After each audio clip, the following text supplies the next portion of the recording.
Assalamualaikum warahmatullahi wabarakatuh.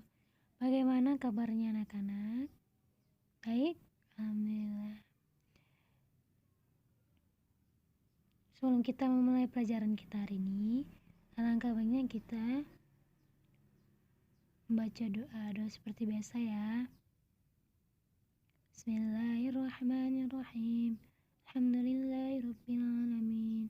Arrahmanirrahim. Maliki yaumiddin.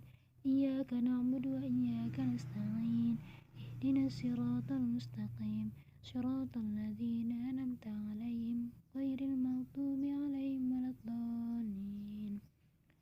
Allahumma la sahla illa ma ja'altahu sahla wa anta taj'alul hazna idza syi'ta sahla.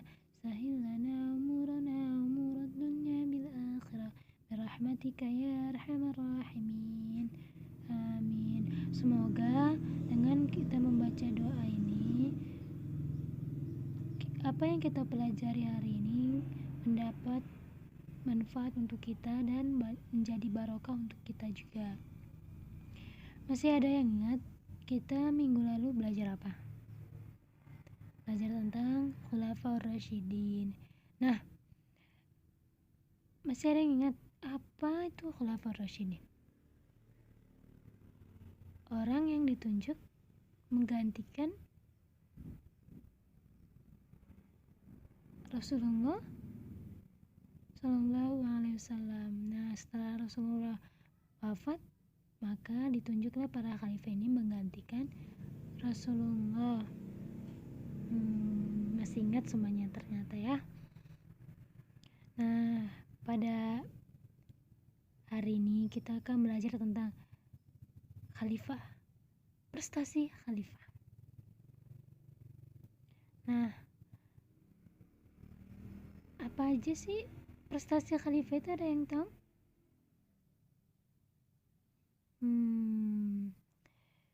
Ada berapa khalifah? Ada 4, benar. Kita akan membahas prestasi khalifah pertama, yaitu prestasi Khalifah Abu Bakar As-Siddiq. Yang pertama itu ada menumpas kelompok pembangkang, di mana pada masa itu ada sekelompok orang yang mengaku menjadi nabi. Ada beberapa orang yang mengaku menjadi nabi, padahal kan menjadi nabi itu adalah Allah yang mengutusnya gitu. Jadi tidak ada nabi setelah Nabi Muhammad SAW. Jadi kalau anak-anak sekalian mendengar ada nabi setelah Nabi Muhammad, itu tidak ada, itu bohong. Mereka itu mengaku dan mereka itu adalah pembangkang ya anak-anak. Kemudian ada menumpas kelompok pembangkang yang tidak mau membayar zakat. Ayo, siapa seperti itu? Tahu nggak sih zakat itu masuk rukun yang kemana? Rukun iman apa Islam? Rukun Islam. Yang keberapa? Keempat. Jadi kalau ada orang Islam, ada orang yang mengaku Islam tapi tidak membayar zakat, jadi dia tidak Islam, karena itu termasuk rukun Islam yang keempat. Kemudian ada kodifikasi Al-Quran. Nah, pada masa itu Al-Quran itu belum dijadikan mushaf, masih dihafal tanpa ada kitabnya, tanpa ada mushaf. Jadi dibacakan oleh lisan, didengarkan oleh lisan, dan diingat di hati, diingat di pikiran. Jadi pada masa itu kenapa Khalifah Abu Bakar As-Siddiq ini mengkodifikasikan Al-Quran? Karena pada masa itu para penghafal Al-Quran itu banyak gugur di medan perang. Nama perangnya itu Perang Yamamah. Nah, karena khawatirnya para penghafal Quran ini tidak ada lagi dan tidak valid nanti, tidak bisa diingat lagi, tidak bisa diturun-temurunkan, makanya dikodifikasilah Al-Quran ini. Jadi diutuslah Zaid bin Thabit ini untuk menjadi pemimpin dalam mengkodifikasi Al-Quran. Dan ada perluasan wilayah. Jadi pada masa Khalifah Abu Bakar As-Siddiq ini ada perluasan wilayah, yang mana perluasan wilayah ini akan menjadi dakwah Islam lebih luas lagi. Jadi Islam tidak selalu di Arab, tapi bisa sampai ke Eropa. Kemudian ada prestasi Umar bin Khattab. Khalifah keberapa Umar bin Khattab? Khalifah kedua. Nah, di sini juga khalifah memperluas wilayah. Nah, pada masa ini dikenal dengan Futuhat al-Islamiyah, yang dilakukan perluasan wilayahnya itu secara berturut-turut. Kemudian prestasi Umar bin Khattab mengatur administrasi dan keuangan pemerintah, di mana pada masa ini Khalifah Umar bin Khattab membentuk namanya Baitul Mal dan Dewan Peperangan. Nah, karena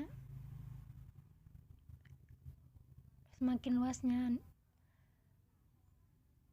dakwah Islam, maka dibentuklah Dewan Peperangan agar pemerintahan tersebut, negara tersebut aman dan supaya lebih bagus strategi dalam memperluas dakwah Islam. Dan Baitul Mal itu kan sampai sekarang kita pakai, masih ada kan anak-anak? Ada yang pernah lihat Baitul Mal? Benar, tempat orang membayar zakat, memberikan zakatnya untuk dibagikan kepada orang-orang yang kurang mampu, untuk mensejahterakan orang yang tidak mampu.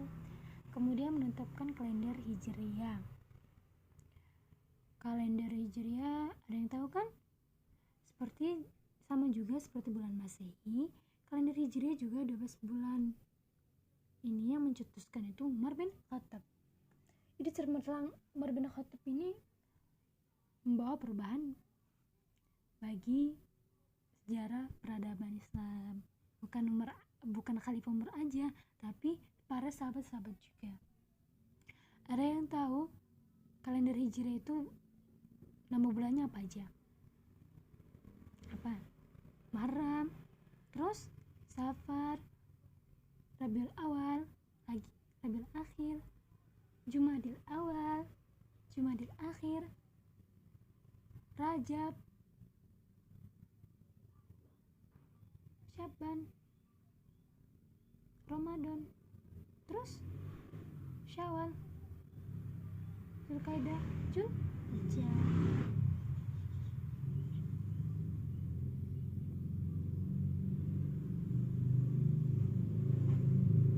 Kemudian ada Dewan Pemilihan Khalifah yang beranggotakan 6 orang. Kenapa ada Dewan Pemilihan Khalifah beranggotakan 6 orang? Kenapa? Karena pada masa itu Khalifah Umar bin Khattab inginnya yang menggantikannya setelah selesai masa jabatannya itu adalah yang dipilih oleh orang-orang, tidak dipilih oleh pemimpin sebelumnya. Jadi ada 6 orang yang dipilih untuk menggantikan Rasulullah, seperti di Indonesia secara demokrasi. Kan kalau pemerintahan di Indonesia juga ada pemilihan yang nanti nomor 1, nomor 2 gitu. Sama juga di masa Khalifah Umar bin Khattab. Kemudian Khalifah yang ketiga yaitu Khalifah Utsman bin Affan. Nah, pada masa Utsman bin Affan ini ada juga yang kodifikasi Mushaf Al-Quran. Kenapa ada kodifikasi Mushaf Al-Quran lagi? Karena ada perbedaan bacaan. Jadi ada satu pihak yang mengatakan bacaan saya seperti ini, bagus, lebih bagus daripada yang kalian, punya saya yang benar gitu. Nah, ada lagi pihak lain mengatakan bahwa tidak, saya yang baik, bacaan saya yang lebih baik daripada kalian. Jadi itu bisa menimbulkan perpecahan di antara umat Islam. Nah, makanya Utsman bin Affan mengkodifikasi mushaf Al-Quran lagi agar tidak ada perseteruan antara umat Islam. Kemudian renovasi Masjid Nabawi. Nah, ini terjadi pada tahun 29 Hijriah. Lama banget, lama sekali ya. Nah, ada yang pernah lihat Masjid Nabawi atau pernah ke sana? Kita lihat dari TV aja udah bagus kan ya, Nak ya. Kalau kita ke sana itu lebih bagus. Dulu itu tidak semegah ini, enggak semewah ini.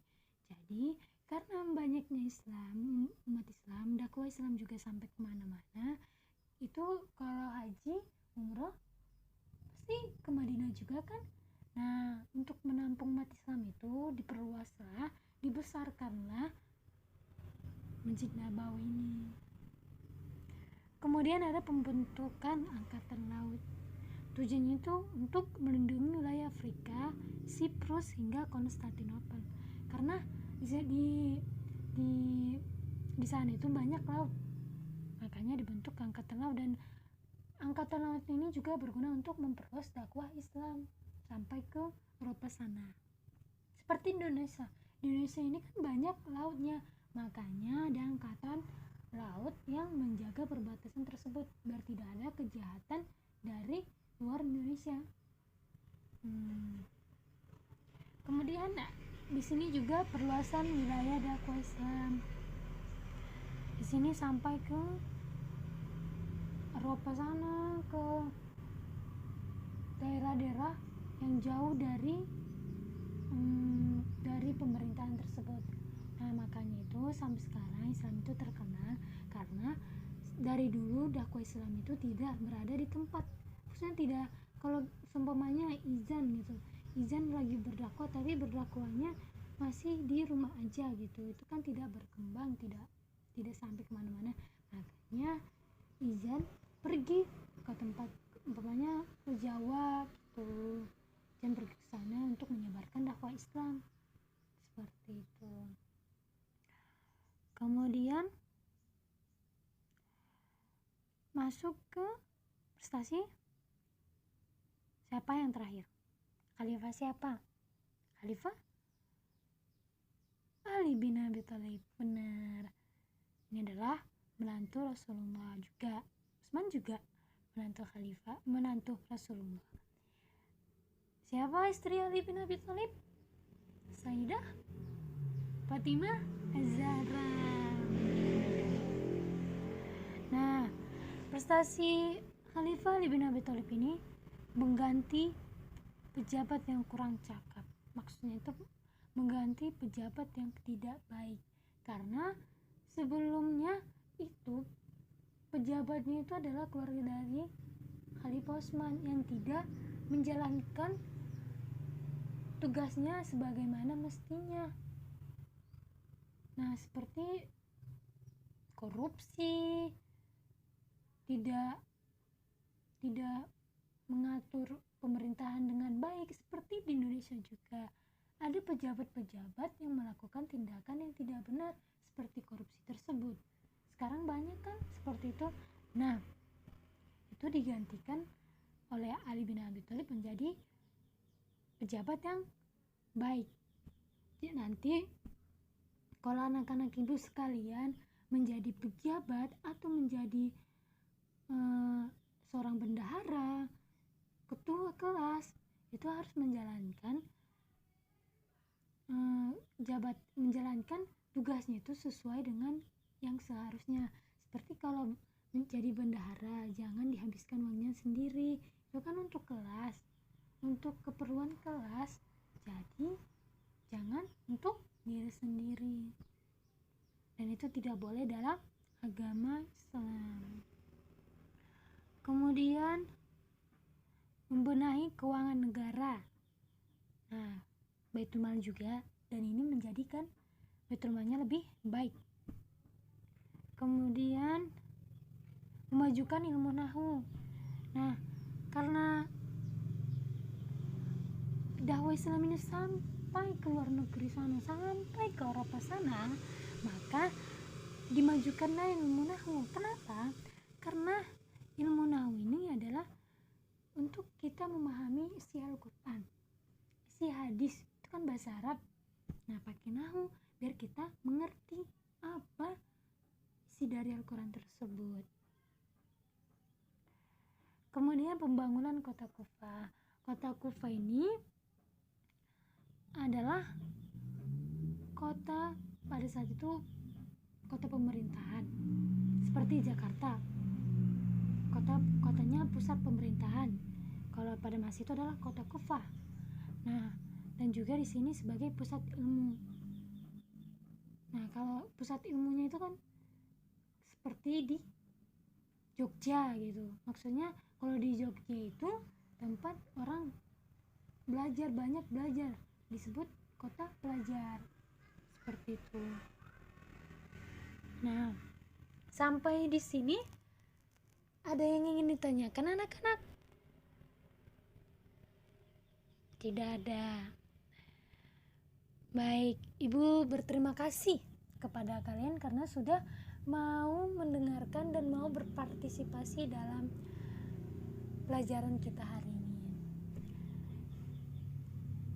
Ini pelajaran penting. Nanti minggu depan Ibu akan tanyakan lagi apa saja prestasi dari Khalifah. Tidak ada yang bertanya lagi, anak-anak? Baik, karena anak-anak Ibu tidak ada yang bertanya, kita akhiri pelajaran kita hari ini. Semoga apa yang kita pelajari hari ini membawa manfaat bagi kita. Sekian. Assalamualaikum warahmatullahi wabarakatuh.